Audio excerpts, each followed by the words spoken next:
Solve करके देना। हाँ बराबर। हाँ तो गवर्नमेंट ने 3 एजेंसी फॉर्म किया जो कंज्यूमर के कंप्लेंट्स को सॉल्व करके देती है, इसको रिड्रेसल एजेंसीज बोलते हैं। ओके सर, तो अभी रिड्रेसल एजेंसी कौन से फॉर्म किया? तो 3 अलग अलग प्रकार की एजेंसी को। और सिंपल कंज्यूमर के जितने भी प्रॉब्लम है उनको सॉल्व करके देने के लिए गवर्नमेंट ने रिड्रेसल एजेंसी फॉर्म किया 3।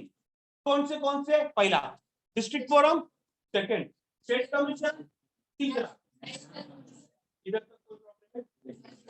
ये 3 रिड्रेसल एजेंसी जो गवर्नमेंट ने फॉर्म किया है। अब हम लोग को सिर्फ इतना पढ़ना है कि जो गवर्नमेंट ने ये 3 एजेंसीज को फॉर्म किया, ये कौन से एजेंसीज है और इनका काम क्या है, बस यही पढ़ना है। बस सिंपल क्वेश्चन है। और मुझे लगता है कि अगर आप लोग यहाँ पर ध्यान दोगे तो एक बात तो श्योर शॉट है कि आपको इसमें से ना 8 मार्क्स आपको 100% आएगा। तो पहले तो let me clarify one thing कि if anyone is feels like this कि this year exam will not going to be conducted, तो अपने दिमाग से वो बात निकाल दो। लास्ट ईयर बोर्ड नहीं हुआ तो ये साल नहीं। लास्ट ईयर क्यों नहीं हुआ? एवरीवन नोज दैट, है ना? Everyone knows that. तो ये साल नहीं होगा ऐसा कोई सिचुएशन नहीं है, शायद थोड़ा थोड़ा बच्चे लोग को पता रहेगा, right? Everything is becoming normal now.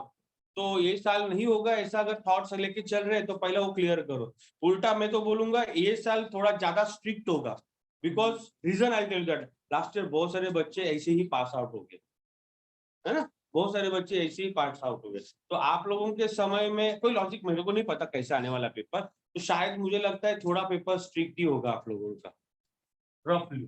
तो बेटर है यू स्टडी हार्डली थोड़ा ये साल के लिए, क्योंकि ये साल थोड़ा प्रिपरेशन अच्छा होना चाहिए कंपैरिजन लास्ट ईयर में। चलो ठीक है, वो छोड़ देते हैं।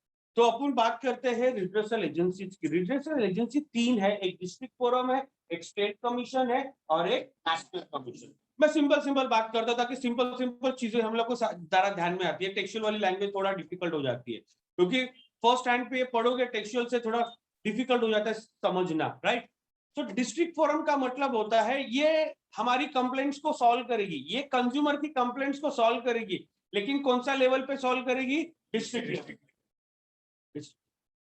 हमारे कंप्लेंट्स को एक्सेप्ट करेंगे, हमारे कंप्लेंट्स को एक्सेप्ट करेंगे, हमारे कंप्लेंट्स को सॉल्व करके भी देंगे, बट कौन से लेवल पे? समझ में आया ना बेटा?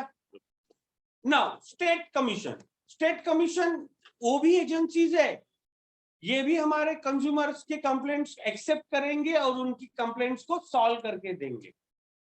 तो ये कौन से लेवल के केसेस को हैंडल करते हैं? अब तीसरा एजेंसी है नेशनल। इनका काम भी क्या है? केसेस सॉल्व करते हैं। इनका नाम क्या है? केसेस सॉल्व करते हैं। तो इनका काम सबसे बढ़िया बात लगे रही है ना, इन्हों के अगर काम जब मिली, पढ़ाई जब करिए तो अपने पैसा से पढ़िए, अपने पैसा से पढ़िए, हमके संभाले करा आवत है।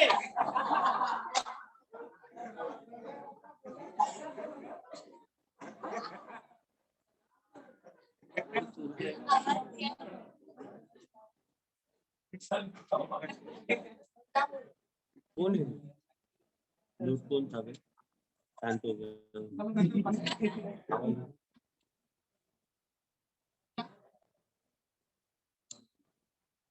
अब वो क्या ठीक हो?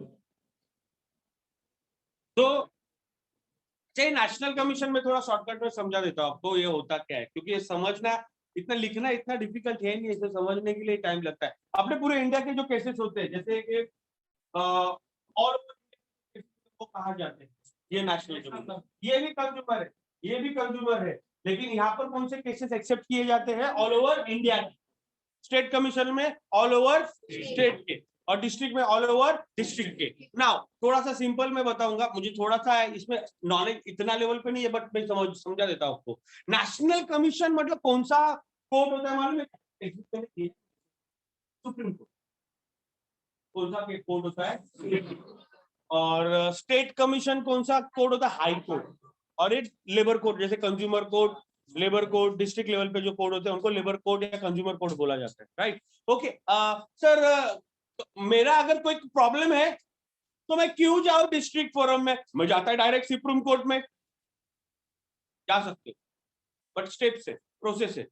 सर कैसे, मैं बताता हूँ। अगर मैंने केस एक जनरल केस में बता रहा हूँ, ये टेक्सचुअल में नहीं जो मैं बता रहा हूँ। मैंने केस फाइल किया कौन से लेवल पे? ओके, मैंने केस फाइल किया है कि ये इंसान ने, आपका नाम क्या है? महादेव। अब वो बोले ये मिस्टर महादेव ने मेरा 10 लाख का फ्रॉड किया है, इसके इसके अगेंस्ट में मैंने कहां पर केस फाइल किया है? फाइल किया। अब डिस्ट्रिक्ट कोर्ट के ये जज ने मेरे अगेंस्ट में केस दिया, मतलब फेवर में केस नहीं दिया, अगेंस्ट में रिजल्ट दिया। मतलब केस किसने फाइल किया था? मैंने। मुझे इससे 10 लाख रुपए चाहिए क्योंकि इसने मेरा 10 लाख रुपए का फ्रॉड किया है।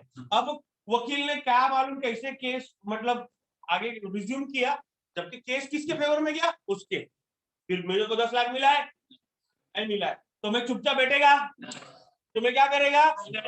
दोबारा अपील करूंगा। मैं हार नहीं मानेगा, मैं दोबारा अपील करेगा। कौन से कोर्ट में? हाई कोर्ट में जाएगा, स्टेट कमीशन में जाएगा। स्टेट कमीशन में दोबारा मैं केस को फाइल करेगा, इसके अगेंस्ट में दोबारा सुनवाई होगी, दोबारा जज ने इसके फेवर में केस दिया।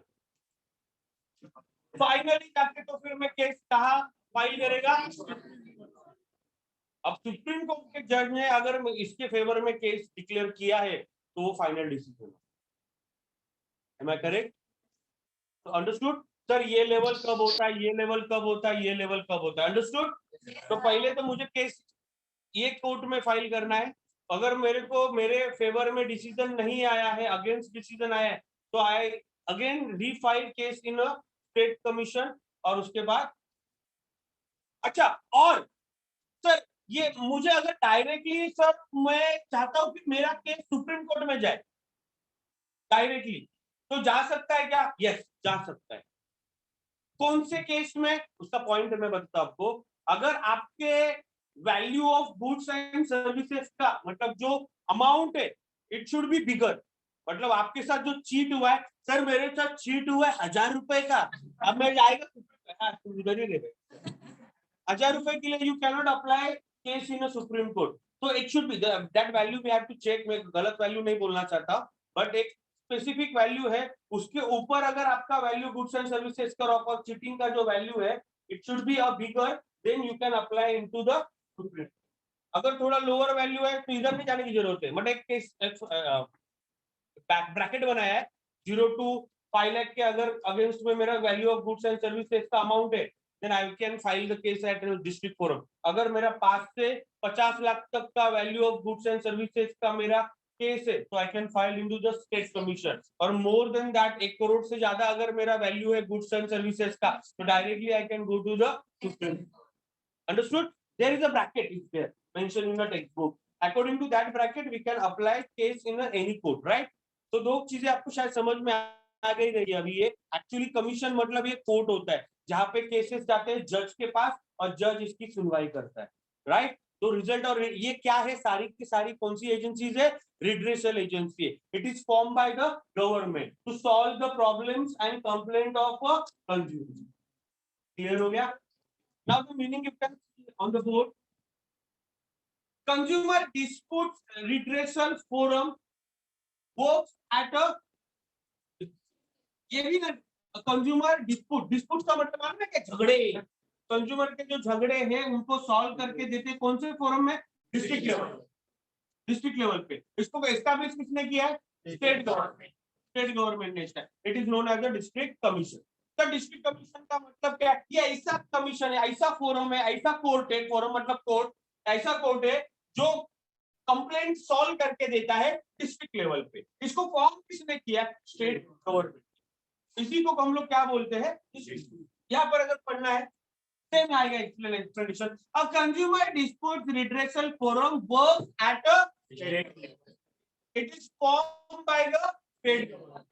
It is known as the state government. Now here little bit changes is there. A consumer disputes forum works at a national level. It is formed by, समझ में आया? तो it is known as a national. Meaning clear हो गया? ठीक है, next point देखते हैं। टेक्सचुअल है ना आपके पास? हाँ, टेक्सचुअल में देखते हैं। इसको रफ कर, एक एक पॉइंट आराम से करेंगे क्योंकि अपने 6 क्वेश्चन बनने वाले हैं। प्रेसिडेंट है ना अभी। Next point, who can become a president. President मतलब who control the commission office, मतलब ये जो फोरम है इसको कंट्रोल करने वाला जो रहता है, जिसको हम लोग शॉर्टकट में जज बोलते हैं, तो इनको ये लोग क्या बोलते हैं, प्रेसिडेंट। तो who can be a become a president, कौन होता है ये प्रेसिडेंट? डिस्ट्रिक्ट फोरम का प्रेसिडेंट कौन होता है? रिटायर्ड और क्वालिफाइड टू बी डिस्ट्रिक्ट। अच्छा, रिटायर मतलब first of all a person who is the member of the bar counseling of India। Bar counselling of India का मतलब होता है बेटा, पहले तो मुझे एलएलबी कंप्लीट करना चाहिए। अगर मैं जज कब बनेगा, मेरे को एडवोकेट बनना चाहिए ना, मुझे मेरा लेवल तो वही रहेगा ना। तो जैसे कि आपने 12th पास आउट किया, बराबर, 12th पास आउट करने के बाद यहाँ पर बहुत सारे बच्चे हैं जो चाहते रहेंगे, एक आध दो तो मिलेंगे अपने को जो वकील बनना चाहते हैं, एडवोकेट बनना चाहते हैं। आप बनना चाहते हो बेटा? तो हाथ दिए आप। हाँ, ओके। तो समझ में आया ना। तो 12th के बाद आपको कहा, जैसे कि सीए के लिए आईसीएआई में अपने को एडमिशन लेना पड़ता है, बराबर ना, Indian chartered accountant institute of India, right, ऐसे कुछ। तो वैसे मुझे एलएलबी करने के लिए I want to become a member of bar counselling of India. देखिए उसका इंस्टीट्यूट है जहां पर जाके मुझे डिग्री लेना पड़ेगा। देन मुझे एज ए एडवोकेट मुझे सर्विस करना पड़ेगा, जॉब करने पड़ेगा certain year of the period of time. अब who can become a member of district forum? Retired person of member of bar counseling of India। आपको इतना डिटेल में नहीं लिखना है क्योंकि उन्होंने शॉर्टकट में लिखा है, रिटायर और qualified to be a district जज। मतलब जो member bar counselling of India का जो मेंबर है वो रिटायर हो चुका है, ही कैन बिकम अ जज ऑफ डिस्ट्रिक्ट फोरम। और क्वालिफाइड, क्वालिफाइड का मतलब समझ में आया ना कि भाई मेरे पास डिग्री होना चाहिए, जज of district forum. Point clear है? बहुत सिंपल है। कौन डिस्ट्रिक्ट फोरम का जज बन सकता है? रिटायर्ड पर्सन या फिर क्वालिफाइड पर्सन। यही आंसर आपको लिखना है, क्योंकि वही लिखा, डिटेल में तो उन्होंने लिखा नहीं है, अपने को जो दिया है वो लिखेंगे, चलेगा, कोई प्रॉब्लम। रिटायर और qualified member can become a जज of district forum. That's simple answer. कौन जज बन सकता है डिस्ट्रिक्ट फोरम का? अब सेकेंड पॉइंट में क्या दिया है देखो, स्टेट कमीशन का जज प्रेसिडेंट कौन बन सकता है? A person who is sitting और रिटायर्ड जज ऑफ हाई कोर्ट। अच्छा, मैं कौन से कोर्ट में हूँ? सारे हाई कोर्ट से मैंने अपना काम किया है, तो हाई कोर्ट से अगर मैं रिटायर हूं and I can become a जज ऑफ स्टेट कमीशन। मतलब हाई कोर्ट मतलब लोअर नहीं होता, हाई कोर्ट का एक सिस्टम होता है। तो स्टेट कमीशन का जज प्रेसिडेंट बनने के लिए who can be a strong candidate? So I can be a retired person, और I can be qualified person, और आई कैन बी अ जज, रिटायर्ड जज of high court.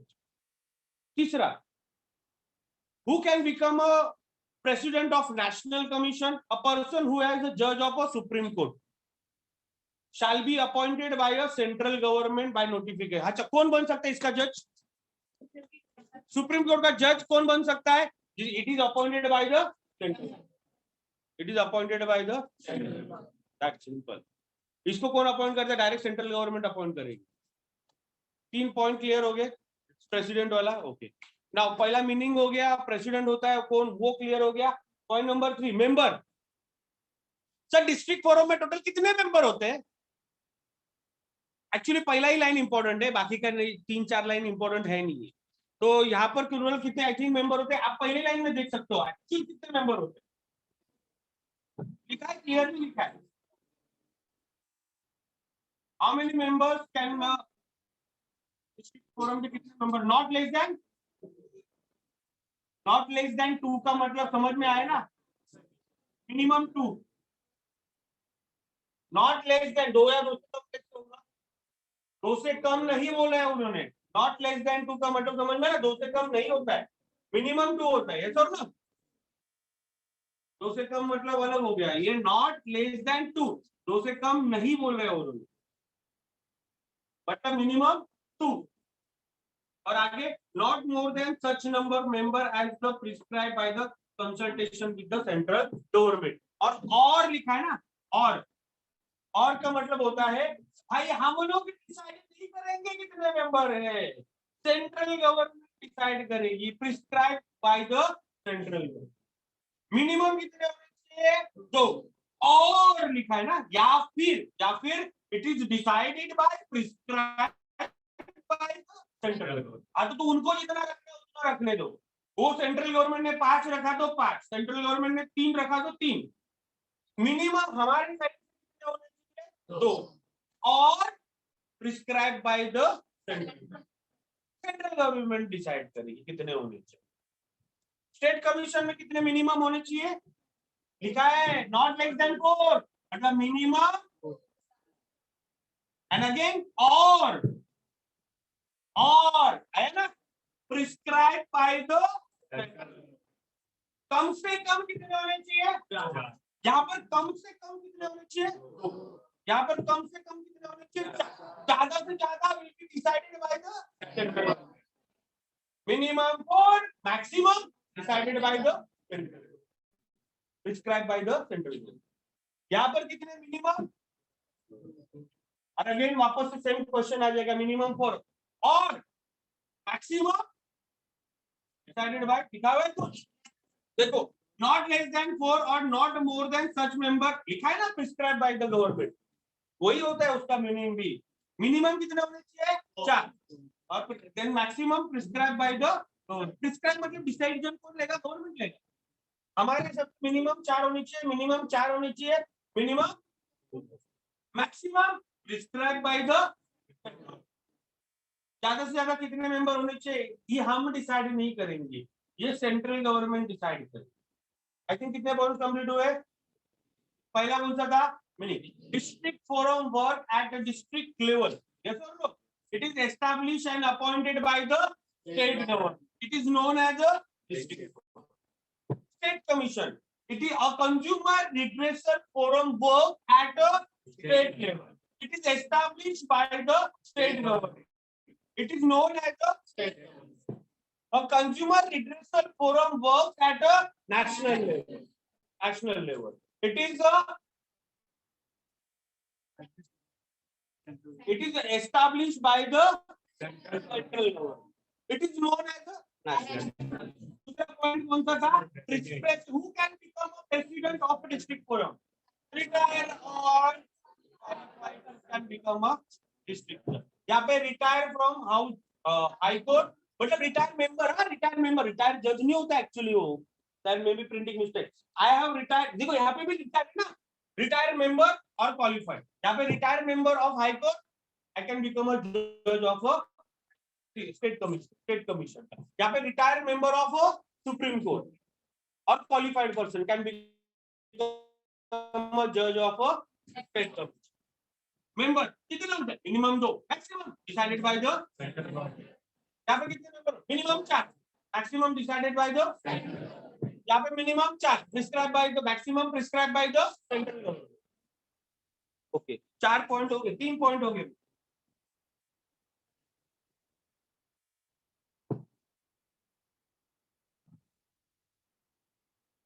Membership tenure,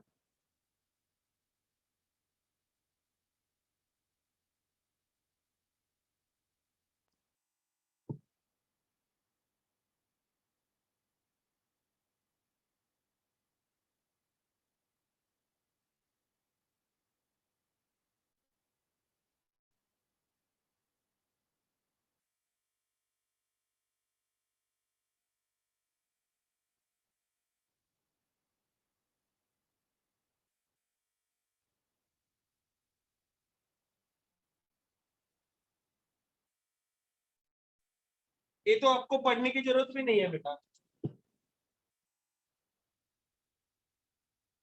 देखो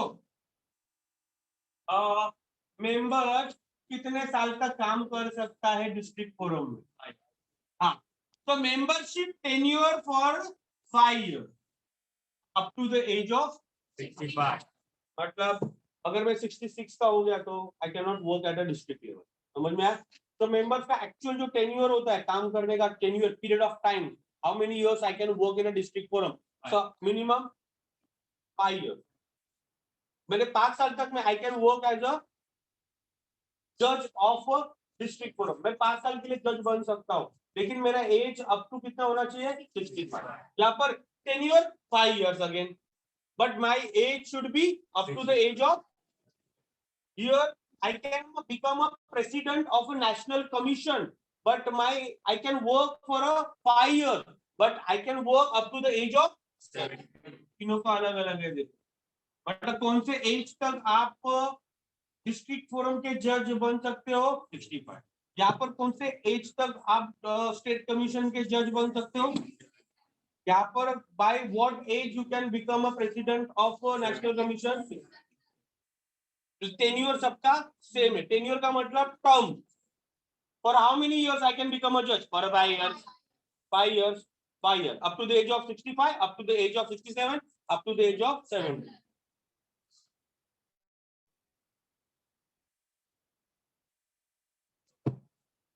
ये भी आगे वाला पॉइंट भी सिंपल है, पढ़ाने की वैसे जरूरत नहीं है। It cover particular district, it cover particular state, entire country. देखो नॉर्मली डिस्ट्रिक्ट फोरम कौन सा एरिया कवर कर, मतलब कौन सा area? Normally district forum is cover a particular district. Particular area कौन सा कवर करता है? Its cover particular district. Particular मतलब स्पेसिफिक, पर्टिकुलर एरिया। मतलब आप जैसे अगर आप जिस लोकेशन पे रहते हो उस लोकेशन पे आजू बाजू में कोर्ट होता है ना, तो it is covered particular area. कौन सा एरिया पे केस है, मतलब आपके केसेस कौन से लोकेशन पे जाएंगे? तो its cover particular district, its cover particular state, Maharashtra, its cover entire country. सारे सारे पूरे देश के केसेस यहाँ पर आएंगे। यहाँ पे पर्टिकुलर स्टेट के केसेस आएंगे, यहाँ पर पर्टिकुलर डिस्ट्रिक्ट के केसेस आएंगे। मतलब its cover particular district, its cover particular state, its cover particular. हाँ, आप अभी महाराष्ट्र में रहते हो तो यूपी के केसेस यहाँ पे नहीं आएंगे, तो वह उधर ही चले जाएंगे।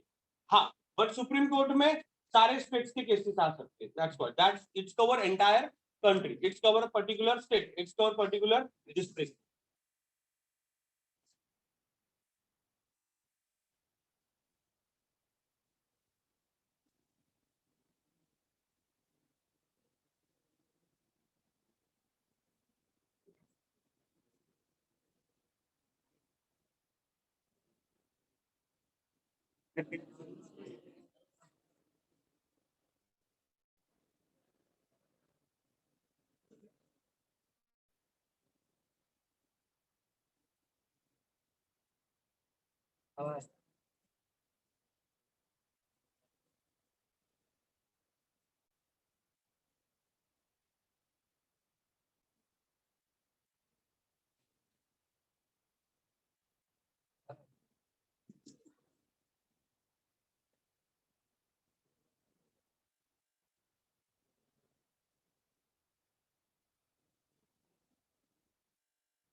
अच्छा बेटा, मैंने थोड़ी देर पहले तुम लोग को एक बोला था बात कि कौन से वैल्यू का केसेस कहा जाता है करके, तो मैं बोला रफली एक ब्रैकेट बनाया हुआ है।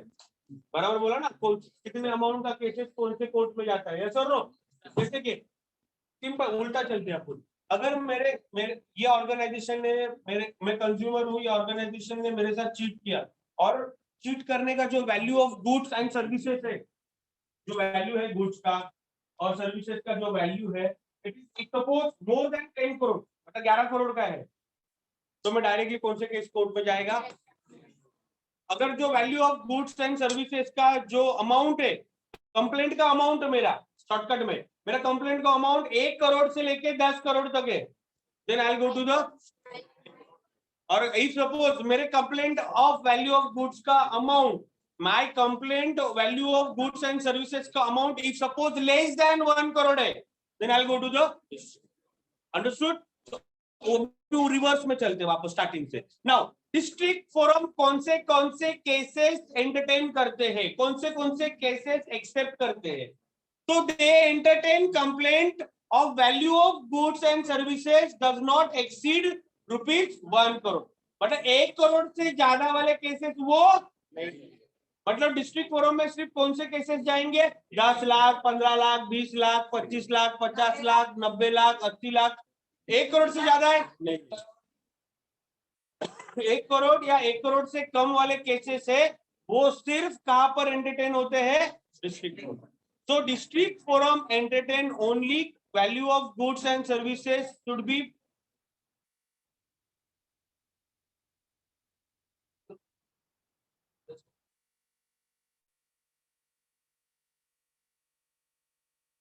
मैं तो पहले ही बोला था.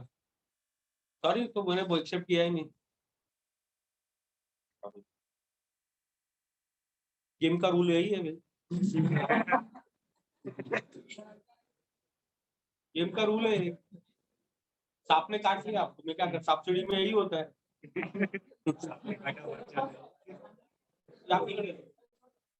यहाँ पे खड़े. मैं तो पहले ही बोला भाई, स्टार्टिंग में ही बोला था. मेरे को टाइम मत एटलीस्ट निकाल ले रहा बाहर.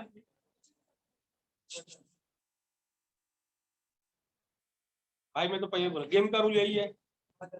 बात किया, पकड़ा, बाहर. चलो नेक्स्ट है लेवल 1. अभी पहला लेवल खत्म हो गया, अब लेवल 2 चालू हो जाए. गेम का लेवल 2 है ना, लेवल 2 उधर, लेवल 3 बाहर. ओके. डिस्ट्रिक्ट फोरम में नॉर्मली कौन से कंप्लेंट एंटरटेन किए जाते हैं? Sir, district forum entertain value of goods and services not exceed than 1 crore. तो गुड्स का वैल्यू कितना होना चाहिए? 1 करोड़ से कम, उससे ज्यादा नहीं है. नाउ स्टेट कमीशन कितने कंप्लेंट का value of goods and services accept करते हैं? मतलब state commission to be entertain the complaint of value of goods and services not, मतलब यहाँ पे क्या, more than 1 crore, less than. यहाँ पर कौन से अमाउंट के केसेस जाते हैं? वैल्यू जिनका 1 करोड़ से ज्यादा है, जो वैल्यू जिनका 1 करोड़ 10 करोड़ से कम. Okay. Now state national commission में कौन से कंप्लेंट आते हैं? सर, जिनका value of goods and services more than 10 crore से, वही केसेस. Sorry, national commission. हाँ, और दूसरी चीज मैंने ये भी बताया था कि अगर if suppose I am not satisfied the decision with the district forum, मतलब जो डिसीजन दिया गया डिस्ट्रिक्ट फोरम ने, अगर if I am not satisfied तो आई कैन अगेन री अपील एट अपील करना. मतलब समझ में आया ना? दोबारा केस फाइल करूंगा हाई कोर्ट में, ये अपना स्टेट कमीशन में. और सपोज अगेन स्टेट कमीशन में जो डिसीजन लिया, if I am not satisfied then I will apply to the, जैसे सलमान खान का हुआ. सलमान खान को हाई कोर्ट ने सजा सुनवाई, तो उसने केस को वापस से सुप्रीम कोर्ट में डाला और सुप्रीम कोर्ट में केस जीत गया. और अभी हिट एंड रन वाला केस था ना, 2 केसेस थे उसके ऊपर. एक राजस्थान वाला केसेस था और एक हिट एंड रन वाला था. हिट एंड रन वाला मालूम है ना, जब गाड़ी चला के उसने 4 लोगों को कुचला था, राइट? वो हिट एंड रन का केस था. और जो राजस्थान में जब शिकार करने के लिए गया था तो उसने ब्लैक जो भी था वो हिरन, तो उसको मारा. तो उसका केस अभी भी चालू है, बट हिट एंड रन में वो क्लीन हो गया. तो वो केस में क्या हुआ था, वो राजकोट केस कोर्ट में चल रहा था, अभी भी चल रहा है उधर. देखो वो हाई कोर्ट पे ही चल रहा है अभी तक. वो केस कहाँ चल रहा है? उसने मारा कहाँ पर था हिरन को? राजकोट में. अब केस अभी भी कहाँ चल रहा है? राजकोट में. अगर राजकोट में वो केस हार जाता है तो वो क्या करेगा? केस कहाँ फाइल करेगा? दिल्ली में, सुप्रीम कोर्ट. सुप्रीम कोर्ट कहाँ पर है? दिल्ली. आप समझ में आया थोड़ा सा डिफरेंस? मतलब अगर सपोज मैं अपने लेवल पे अगर केस हार जाता हूं तो मैं दोबारा केस को अपील कर सकता हूं ऊपर वाले court, right? So same here also. Again I will repeat. District forum में कौन से कंप्लेंट्स आते हैं? डिस्ट्रिक्ट फोरम में कंप्लेंट्स जो आते हैं, it is entertain only complaint of value of goods and services not exceed then the 1 crore. यहाँ पर they are entertain the complaint of value of goods and services more than 1 crore. Less than they entertain the complaint of value of goods and services more than 10 crore. Appeal आ गया, जो मैं बता रहा था ना, appeal वाला point, वो point last वाला ही है, तो मैंने ऑलरेडी आपको बता दिया है। देखो, appeal against district commission can be made to the state commission. अगर सब मेरे को थोड़ा डिटेल में बताइए, पढ़ के कुछ समझ में आ रहा है?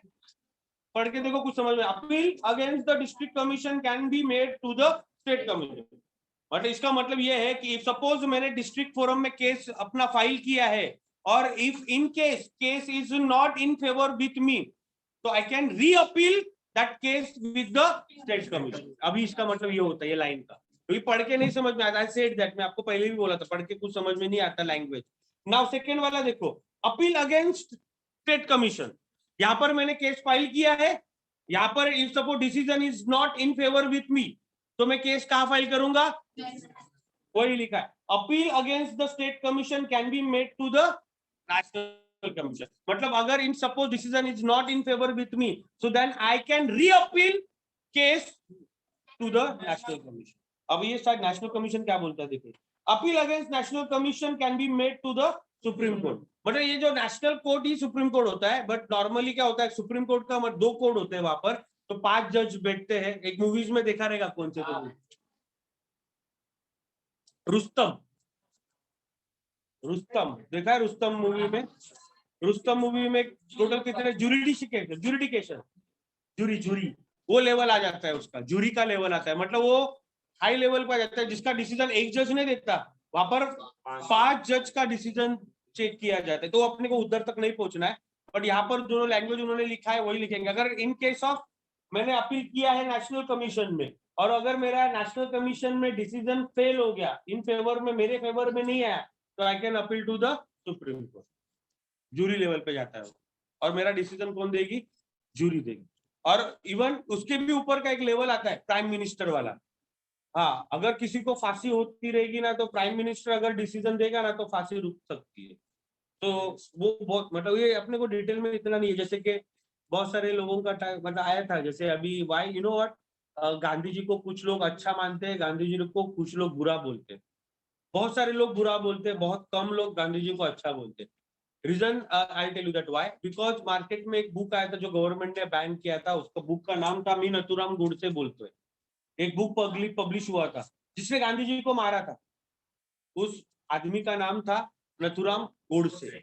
Nathuram Godse is killed by Mahatma Gandhi. तो महात्मा गांधी को जब मारने के बाद ना, वो बुक उसने जेल में बैठ के उसने अपना पूरा व्यक्तिगत लिखा था, तो उसने क्यों गांधी जी को मारा था। तो गांधी जी को मारने के पीछे बहुत सारे वेरियस रीजन थे। Reason I tell you that why, जबकि ब्रिटिश गवर्नमेंट ने जब भगत सिंह, सुखदेव और राजगुरु, ये तीनों को जब फांसी की सजा सुनवाई, तब गांधी जी नमक के लिए सत्याग्रह कर सकते, एम आई करेक्ट और नॉट? नमक के लिए सत्याग्रह कर सकते, उपोषण कर सकते, आंदोलन कर सकते। तो भाई जब उनको फांसी दे रहे थे, तब गांधी जी कहाँ थे? तो point understood what I am trying to tell you. So reason was that, so if suppose he demand with the British government, तो शायद उनकी फांसी रुक सकती थी, उनको सजा, शायद उनको 20 साल 15 साल की सजा सुन जाती, लेकिन फांसी तो रुक जाती थी अगर गांधी जी ने डिमांड किए रहते तो, है ना? तो लेकिन उन्होंने कोई भी एक्शन नहीं लिया। अभी जो आदमी नमक के लिए दांडी यात्रा कर सकता है, कुपोषण कर सकता है, सत्याग्रह कर सकता है, उनकी फांसी भी रुकवा सकता है। तो पॉइंट ये था। सो बहुत सारे वेरियस रीजन है। तो उस समय उन्होंने कोई मतलब गवर्नमेंट के पास डिमांड नहीं किया उनको फांसी ना देने की, या फिर अपने जो कांग्रेस गवर्नमेंट थे, अधिकारी थे, पंडित जवाहरलाल नेहरू, उन्होंने भी कोई एक्शन नहीं लिया। तो बहुत सारे ये रीजन, बहुत सारे रीजन है। मतलब एक तो मैंने एक रीजन बताया, ऐसे बहुत सारे थॉट्स निकलेंगे जो हम लोग को पता चलेगा, क्योंकि उस समय हम लोग को मालूम नहीं रियलिटी क्या हुई थी। तो जब वो एक्चुअली वो बुक बैन कर दिया, बुक अभी पब्लिश नहीं होता वो मार्केट में, बिकॉज काफी लोग गांधी जी को अपना आइडियल मानते, राइट? तो उनकी इमेज बहुत अच्छी है अपने भारत देश में, देख नोट पे भी गांधी का फोटो आता है, तो उनकी इमेज बहुत अच्छी है। तो that book as spoiling the image of Mahatma Gandhi. So due to that reason कुछ लोग अच्छा मानते हैं गांधी जी को, जो जानते हैं गांधी जी के बारे में वो लोग बुरा मानते। मैं अच्छा नहीं मानता, so to be very frank with you, I don't like Mahatma Gandhi. Even I can say that कि Bhagat Singh, Rajguru, they are very good, but I don't say like, मतलब मुझे उनके बारे में कुछ भी इतना लगा नहीं। रीजन और एक बताता हूँ, भारत पाकिस्तान का जब डिवीजन हुआ था, तो बंटवारा हुआ था तब I think amount I am not sure, तो उन्होंने 2 डिसीजन लिया था। आपने गदर मूवी देखा रहेगा, सनी देओल का गदर। गदर मूवी के स्टार्टिंग में आपने देखा रहेगा कि जब मूवी स्टार्ट होती है, मूवी का बैठ जा बेटा, मूवी का स्टार्ट होता है, मूवी का जब स्टार्ट होता है तब आपने देखा रहेगा बहुत सारी रेलवे ट्रेन लाहौर से पंजाब आ रही थी। मूवी का शुरुआत ऐसे ही दिखा है, लेकिन वो ट्रेन के अंदर बहुत सारी लाशें थी। याद आ रहा है? मूवी में ऐसे दिखा है। ये रीजन आपको मालूम है क्यों लाशें थी? जबकि आपको बताता हूँ, आज भी पाकिस्तान में पंजाब है। पंजाब सिर्फ हिंदुस्तान में नहीं है, पाकिस्तान में भी पंजाब है। आज भी बहुत सारे हिंदू लोग पाकिस्तान में रहते हैं, बहुत सारे रहते हैं, अपने को मालूम नहीं है, बहुत सारे लोग रहते हैं वहां पे। जो इवन इलेक्शन जीत के भी आते हैं एमएलए वगैरह, वो सब हिंदू रहते हैं। ये बात शायद आपको मालूम नहीं है अभी तक। पंजाब वहां पर भी है, पंजाब यहाँ पर भी है, आधा पंजाब वहां पर है। तो लाहौर से जितनी भी ट्रेन आ रही थी ना, सब में मरे हुए लोग थे, जो हमारे देश के हिंदू लोग थे। अब ये क्यों हुआ, उसका रीजन मूवी में नहीं दिखाया, रीजन बताता हूँ मैं। जब बंटवारा हुआ था तो 2 चीजें हुई थी तब भारत में। गांधी जी ने पहली बात तो क्या किया था, जो इनका जो साइज था पाकिस्तान का, उन जो मोहम्मद जिन्ना को नाम सुना रहेगा, मोहम्मद जिन्ना। मोहम्मद जी जैसे अपने इधर महात्मा गांधी थे, वहां पर उनका जो नेतृत्व कर रहे थे तो मोहम्मद जिन्ना था, राइट? तो वो भी नेता था, दोनों कांग्रेस के ही नेता थे, महात्मा गांधी और मोहम्मद जिन्ना। तो मोहम्मद जिन्ना को महात्मा गांधी ने अराउंड 55,000 करोड़ और something amount they have handed over to the Pakistan. मतलब जो उनका साइज ऑफ पॉपुलेशन है, उनसे 10 टाइम्स ज्यादा मनी उन्होंने अलॉट किया था पाकिस्तान। तो इट वाज द रीजन। आगे बहुत सारे रीजंस निकलेंगे बाद में। और एक बात बताता हूँ, जबकि दूसरी चीज, अपना फर्स्ट प्राइम मिनिस्टर कौन था? पंडित जवाहरलाल नेहरू। आपने बहुत सारे मूवी, अभी अक्षय खन्ना का एक मूवी आया था गांधी जी के ऊपर, अक्षय खन्ना का आया था मूवी। वो मूवी में थोड़ा देखोगे तो पता चलेगा, बहुत मतलब बहुत सारे मूवीज में है थोड़ा थोड़ा हल्का हल्का स्टोरी, बट बुक्स पढ़ते नहीं हो इसलिए पता नहीं है। अपना first prime minister Pandit Jawaharlal Nehru नहीं होते थे, सरदार वल्लभ भाई पटेल। बट कैबिनेट में जितने भी 27 मिनिस्टर थे, सब लोग ने वोट किसको दिया था मालूम है? पटेल सर को दिया था, सरदार वल्लभ भाई पटेल, राइट? बट गांधी जी के कहने पे सरदार वल्लभ भाई पटेल ने अपना इलेक्शन का जो नाम था वो पीछे लिया, और उसके वजह से नेहरू आज भारत, अगर पंतप्रधान रहते तो शायद भारत आज 10 साल और आगे रहेगा। हाँ, वो बहुत जबरदस्त पर्सन था सरदार वल्लभ भाई पटेल। आज ये नहीं रहते, पंडित जवाहरलाल नेहरू नहीं रहते। तो बहुत सारे रीजंस है जो शायद हम लोग को किताबी ज्ञान से नहीं मिलते, गांधी जी को एंड ऑल एंड ब्ला। तो एक पॉइंट तो वेरी, जो बाकी पॉइंट अपने को नहीं समझ में आते, एक तो समझ में आता है कि भाई भगत सिंह और राजगुरु को जब फांसी दिया गया तब शायद वो रुकवा सकते थे वो फांसी को, बस इतना था कंसेप्ट, वो नहीं रुकवाए। तो he has killed that man, that's it, nothing else. So point क्या था? District forum, state commission and national commission, सारे पॉइंट्स कंप्लीटेड। लास्ट वाला पॉइंट था अपील वाला। If suppose if I appeal into the district forum and decision is not goes to in favour of to me, तो अगर मेरे फेवर में नहीं है तो I can re appeal to the, I can made री appeal to the state commission. State commission का decision if suppose is not in favour with me, so I can reappeal to the national commission. National commission का decision if it is not in favor with, so I can reappeal to the supreme court. That's it. ये आपका 6 point था, लेकिन आपका 6 short notes भी हो गया। कैसे मैं बताता हूँ। अभी नेशनल कमीशन का पहला पॉइंट मैंने मीनिंग पढ़ाया, दूसरा पॉइंट आपको मैंने प्रेसिडेंट पढ़ाया, तीसरा मेंबर पढ़ाया, बराबर। उसके बाद मेंबरशिप पढ़ाया, एरिया पढ़ाया, और लास्ट वाला पॉइंट अपनी 2 लास्ट वाले पॉइंट थे, मॉनिटरी ज्यूरिडिक्शन और लास्ट में अपील। 7 पॉइंट हो गए। तो ये 7 पॉइंट अपने कहां पर आएंगे मालूम है क्या? शॉर्ट नोट्स में आएंगे। इसके 7 पॉइंट 7 पॉइंट शॉर्ट नोट्स में आएंगे, और इसके 7 पॉइंट 7 शॉर्ट, और टेक्स्ट बुक में भी वही दिए हुए आपने। अगर पहले तो मैंने वही पढ़ाया आपको, अगर आप टेक्स्ट बुक में भी देखोगे ना वही पॉइंट है, एक आध दो सिर्फ एक्स्ट्रा नहीं लेंगे, but this 7 point become our short note. Distinguish between भी हो गया। डिस्टिंग्विश बिटवीन कैसे आएगा? 3 डिस्टिंग्विश बिटवीन है, आइदर डिस्ट्रिक्ट आएगा या आइदर स्टेट आएगा, दोनों में से कोई, मतलब तीनों में से कोई भी 2 आ सकता है। ये डिस्ट्रिक्ट आ सकता है या स्टेट आ सकता है, स्टेट आ सकता है या नेशनल कमीशन आ सकता है, या नेशनल कमीशन और डिस्ट्रिक्ट आ सकता है। समझ में आया? तो इस चैप्टर आपको कम से कम मेरे हिसाब से ये चैप्टर आपको 17 मार्क्स के लिए था, 100 मार्क्स का जब पेपर था तभी, बट अभी इसको रिडक्शन करके 12 मार्क्स के लिए किया। तो अभी ये चैप्टर एटलीस्ट आपको 12 मार्क्स, 11 मार्क्स, 12 मार्क्स आराम से देगा। क्यों? छोटा चैप्टर है। पढ़ना कितना है? 2 शॉर्ट नोट्स पढ़ना है, कंज्यूमर राइट्स और कंज्यूमर रिस्पॉन्सिबिलिटी, और भाई ये डिस्टिंग्विश बिटवीन पढ़ना है। इतना पढ़ने के बाद मुझे आराम से 12 मार्क्स मिलेंगे। तो यहाँ पर अपने ओसी के 2 चैप्टर फिनिश होते हैं, सर नो। हाँ, और बाकी क्वेश्चंस रिडक्शन में चले जाएंगे। तो और रिडक्शन में अगर नहीं भी जाते तो कभी आते हैं नहीं। आज तक पिछले मैं वही क्वेश्चंस पढ़ा रहा हूँ आपको जो पिछले 10 साल में आए हैं।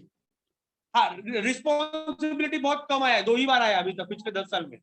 हाँ, लेकिन आया है इसलिए वो भी पढ़ा दिया। राइट्स मोस्ट ऑफ टाइम्स आता है आपको।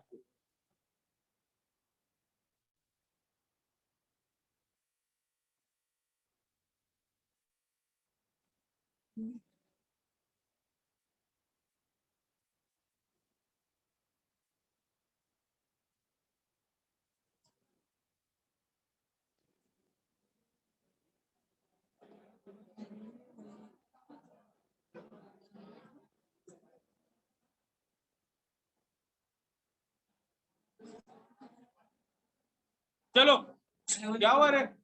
आप उधर बैठे थे, अभी वापस इधर आ गया।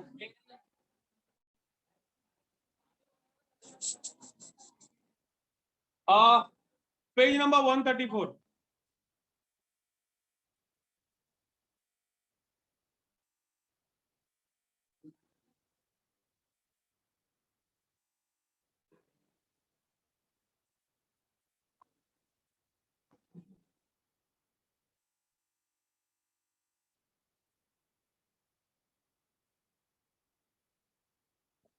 चलो, एक क्वेश्चन है, थोड़ा शायद आए नहीं आए पता नहीं, आता है कि नहीं आता, मेरे को इतना आइडिया नहीं है, बट पढ़ा देता हूँ।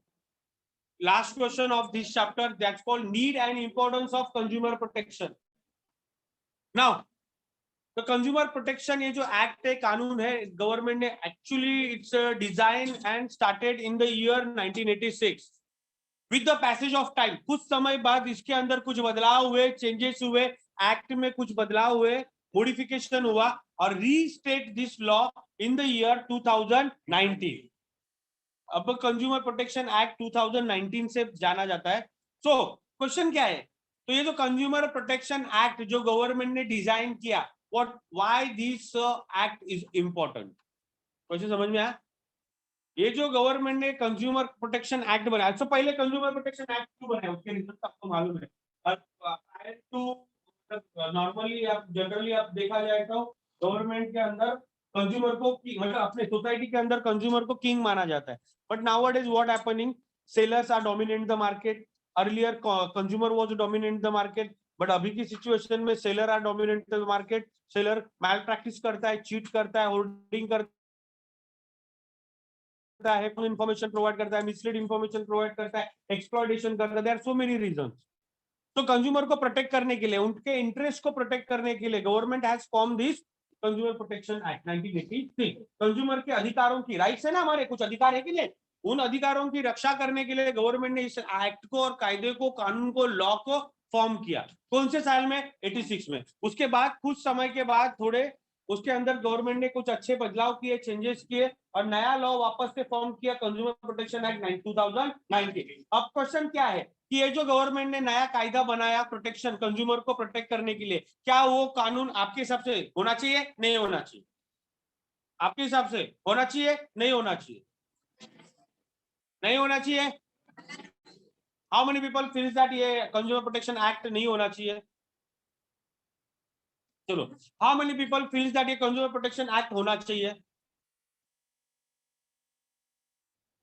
अच्छा, ऐसे भी कुछ लोग यहाँ पे बैठे, होना चाहिए नहीं होने के वाले के बीच में, कुछ लेना देना मुझे नहीं है। तो ऐसे कितने लोग हैं जिनको कुछ भी लेना देना नहीं, होवे तो भी ठीक है, नहीं होवे तो भी ठीक है, हमें उससे कुछ लेना था। क्योंकि मैंने क्वेश्चन क्यों किया, कुछ लोगों ने हाथ दोनों केस में रेज नहीं किया था, हमें भी हाथ नहीं ऊपर उठाया था ना भी, तो मैं सोचा भाई ऐसे हमें कुछ लेना देना नहीं है। ऐसे कितने लोग हैं?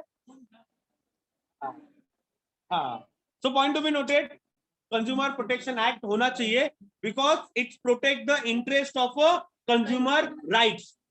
हमारे अधिकारों की एक कानून रक्षा करता है, इसलिए एक्ट होना चाहिए। तो क्वेश्चन वही है, what is the need and importance of consumer protection. Question समझ में आया? ओके, तो पॉइंट क्या है, need of participation of consumer. पहला पॉइंट है ना, need of participation of consumer, red में दिया हुआ है। सो इसको थोड़ा इलाबरेट करके पढ़ते। ओके, लास्ट बेंच आप Varun sir please stand up and read all the explanation. बहुत सिंपल है, इसलिए एक्सप्लेनेशन के साथ जाते हैं। ये जो एक्ट, कायदा कानून गवर्नमेंट ने फॉर्म किया वो क्यों इंपॉर्टेंट है? विदाउट फटाफट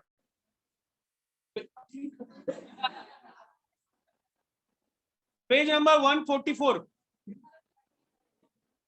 144 पेज पे नीड एंड इंपॉर्टेंस ऑफ 144 बेटा।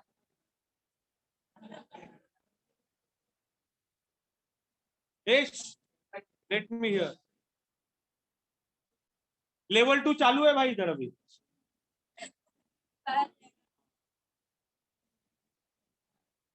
आई am not able to hear you ban, speak little bit louder.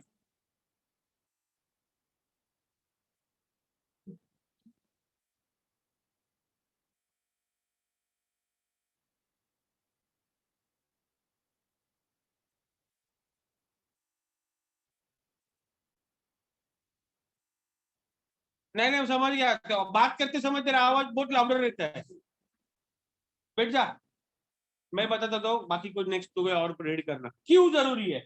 Need for participation of consumer. Why consumer protection act is important, organization is important, क्योंकि consumer को business organization, मतलब consumer के ऊपर जो exploitation कौन करता है? Business organization. तो उनके ऊपर प्रेशर बनाया जाना चाहिए। सी बात बहुत सिंपल है, अगर मैं बिजनेस ऑर्गेनाइजेशन है और आप कंज्यूमर हो, मैं आपका शोषण करता हूँ, आपके साथ चीट करता हूँ, आपके साथ फ्रॉड करता हूँ, अगर मेरे ऊपर किसी का कंट्रोल नहीं रहेगा, अगर मेरे ऊपर किसी का प्रेशर नहीं रहेगा, तो मैं और एक्सप्लॉइटेशन करेगा, और फ्रॉड करेगा, मैं और आपको मिसलीड करेगा। सर नो, मेरे ऊपर किसी ना किसी का प्रेशर बनाया रहना चाहिए। तो that's why consumer protection movement और ऑर्गेनाइजेशन इज इंपॉर्टेंट। ये टेक्स्ट बुक में भी लिखा है, देखो।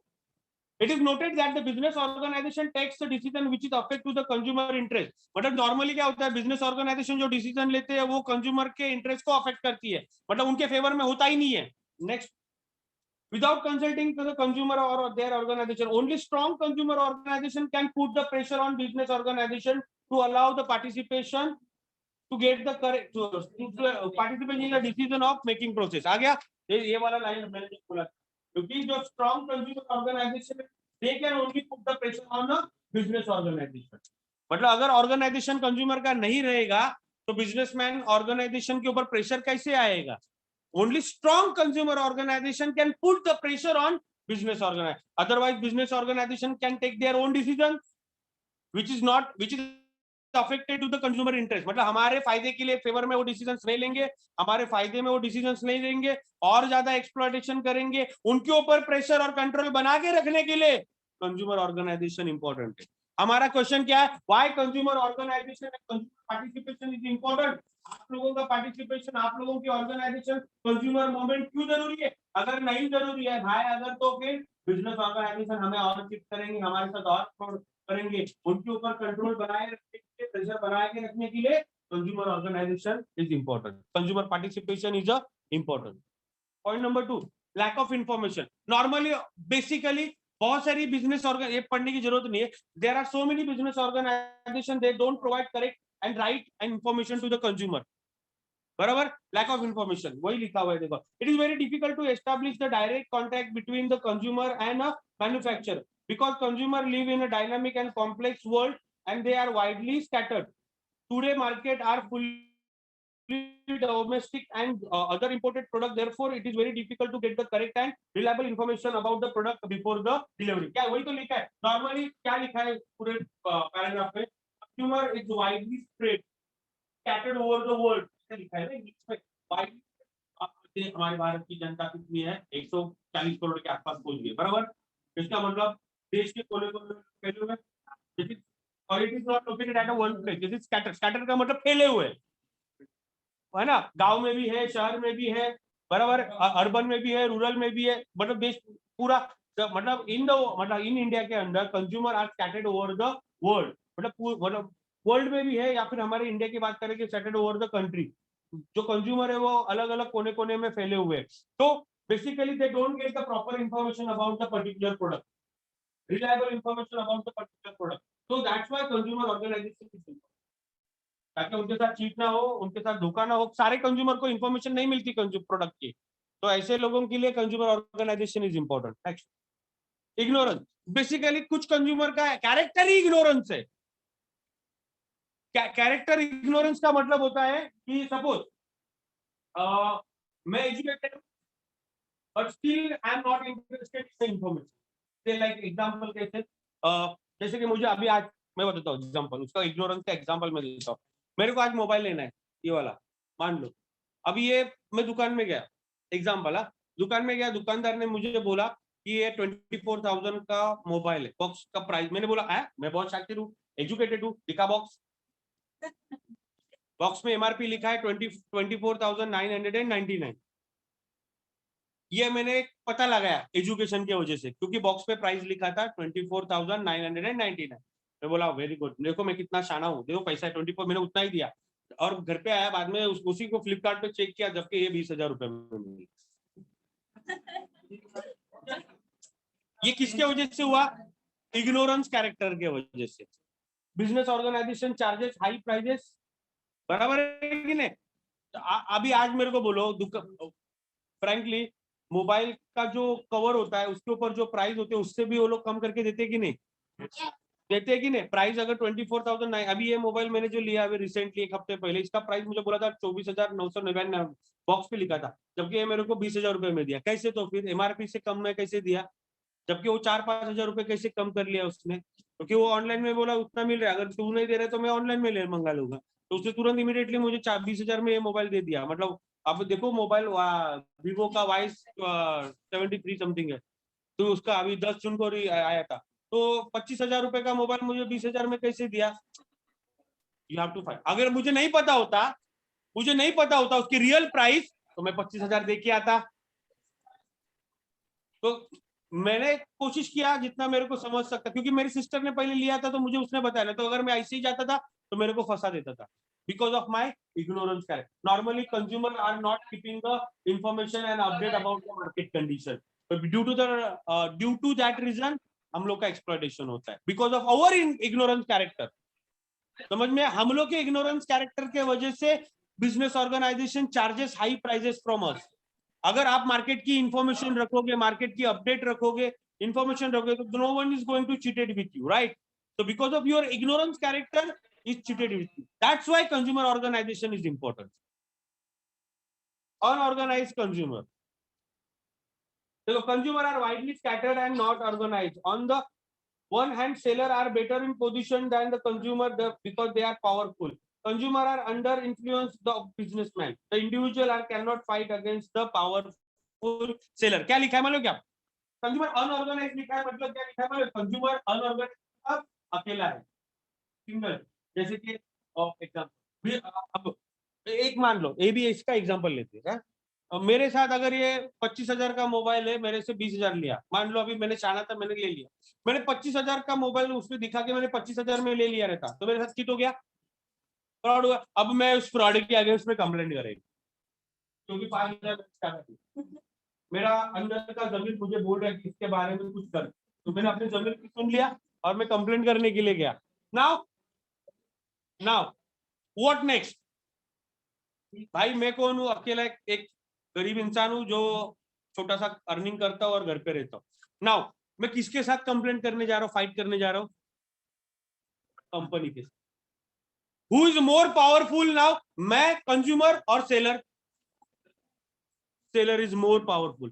रीजन मालूम है वो पावरफुल क्यों है? Because business organisation and seller are more powerful than consumer, because I am unorganise, because मैं अकेला हूं. लेकिन जब हम साथ रहेंगे हम लोग ऑर्गेनाइज होंगे. ऑर्गेनाइज का मतलब होता है साथ रहना, अनऑर्गेनाइज का मतलब अकेला रहना.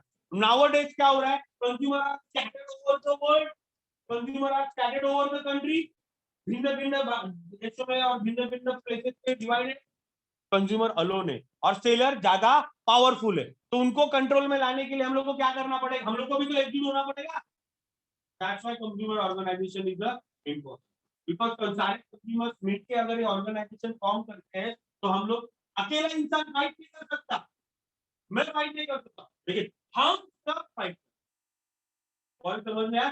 That's what nowadays consumer is the organised, unorganised, organised है नहीं, ऑर्गेनाइज करना है, that's why consumer organisation is the important. Consumer single है, he cannot fight with the strong business organisation, बराबर ना, अकेला इंसान उनके साथ फाइट नहीं कर सकता। स्पिरियस गुड्स, बिजनेस कंज्यूमर ऑर्गेनाइजेशन क्यों जरूरी है? स्पिरियस गुड्स मतलब कौन से नशीले पदार्थ सेल हो रहे हैं ना मार्केट में, तो सब एकजुट हो जाएंगे तो शायद इसके ऊपर कंट्रोल ला सकते हैं। देखो अभी गवर्नमेंट ने बहुत सारी जगह पे पान, गुटखा, तंबाकू, सिगरेट बैन कर दिया है, मोस्ट प्रॉब्लम, हाँ छुप छुप के बेचते हो, that's a different story, but market places पे वो नहीं बिकता, फाइन मार देते। यहाँ पर भी देखो देखो चाय वाले के बाजू में पान वाला था, उसको फाइन मारा, आरके होटल के अंदर बाजू में पान वाला था, उसको फाइन मार दिया। मतलब मोस्ट ऑफ प्लेसेस पे इट्स नॉट लीगल ना, बाय ब्लैक से बेचते वो थॉट्स अलग है ना। तो ये सब स्पिरियस गुड्स के ऊपर कंट्रोल कब आएगा? जब कंज्यूमर ऑर्गेनाइजेशन होगा, बराबर। मिसलीडिंग एडवर्टीजमेंट आ रही है ना, बिजनेस ऑर्गेनाइजेशन हम लोग को मिसलीड कर रही है ना, गलत इंफॉर्मेशन दे रही है, एडवर्टीजमेंट, रॉन्ग एडवर्टीजमेंट करते हैं ना। ऋतिक रोशन देखो एक पहाड़ से लेके दूसरे पहाड़ तक कैसे जाता है, ड्यू पीता है, हाँ जाके दिखाओ, यहाँ से वहां तक छलांग लगा के दिखाओ, हाँ हाँ, जड़ के आगे जीते, हाँ तो इधर से उधर जम मारने के लिए बोलो, पहले फ्लोर से जम ना मारेगा, 5 फ्लोर से जम मारेगा। मिसलीड एडवर्टीजमेंट, हाँ, और ड्यू पीने से कौन सा तेजी आती है रे?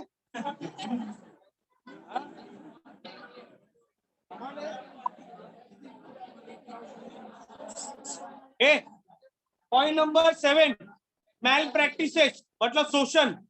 Normally, all the business organization doing the malpractices and exploitation of consumer. तो कंज्यूमर को बिजनेसमैन के मैल प्रैक्टिसेस और होर्डिंग और शोषण से, मैल प्रैक्टिसेस का मतलब होता है चीट करना, फ्रॉड करना, शोषण करना। तो सारे business organisation those who have cheated with the consumer, तो उनके ऊपर कंट्रोल आने के लिए बिजनेस ऑर्गेनाइजेशन इज इंपॉर्टेंट। और ट्रस्टीशिप, ये थोड़ा point out of the way है। According to the Gandhi ji philosophy, businessmen are trustees of the society of wealth, therefore they should use the wealth to the benefit of people। अच्छा, गांधी जी का philosophy ये कहता है कि बिजनेसमैन को क्या करना चाहिए, बिजनेसमैन को क्या करना चाहिए, they trustees of the society के लिए they have to create a wealth, और जो वेल्थ उनके पास है वो सोसाइटी के बेनिफिट के लिए यूज करना चाहिए। ये गांधी जी का फिलोसॉफी है। हर बिजनेसमैन के पास जो वेल्थ है, पैसा है, या फिर जो चीज अवेलेबल है, वो किसके भलाई के लिए यूज करना चाहिए? सोसाइटी। रियलिटी में हो रहा है? तो रियलिटी में नहीं हो रहा है, इसलिए कंज्यूमर ऑर्गेनाइजेशन इंपॉर्टेंट। तो यहाँ पर ये चैप्टर अपना क्लोज होता है उसी को।